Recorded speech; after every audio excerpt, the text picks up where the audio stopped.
Good afternoon, everybody. This is Nelca Roco again, and another question or another comment from our YouTube subscriber, and that is from Godfred. He said this topic is very informative. Okay, so this is the topic: why and where to use the calculation objects. Nelka, I'm struggling to achieve the overall room uniformity of a kitchen. Under the utilization profile, it states 0.5 uniformity, but the objects like kitchen cabinets and refrigerator in the room is hardly to get the half of the required uniformity. How should I tackle this problem? Okay, so Godfred, during my first years in lighting design, I also asked this question to one of my colleagues who is a senior lighting designer in our office. And the answer to that question is very easy. Okay, so let's go and do it here in my Dialux Evo software. Right now, I have one kitchen here and I achieved the 500 lux requirements, and overall uniformity is also good.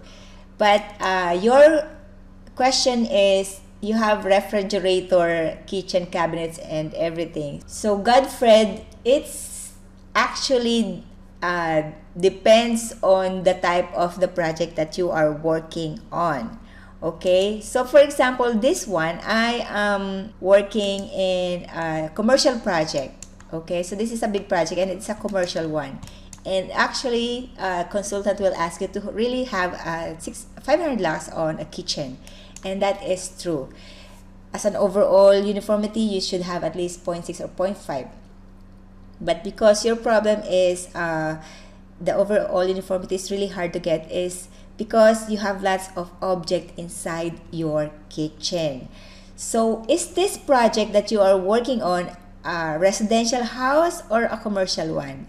Because if it's a residential house, then you don't need to have a 500 lux in an overall uniformity, okay?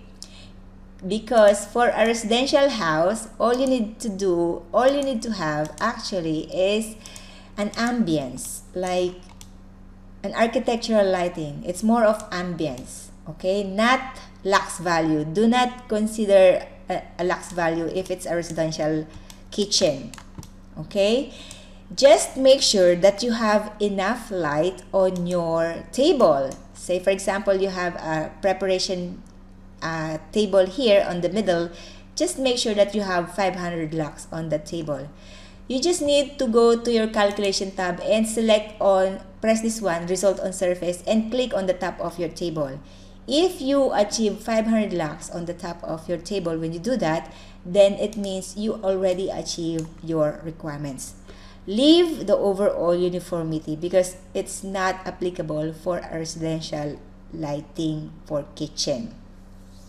Okay, but if it's a commercial one like this one, because they can easily move the stainless counters, kitchens, and everything on this kitchen.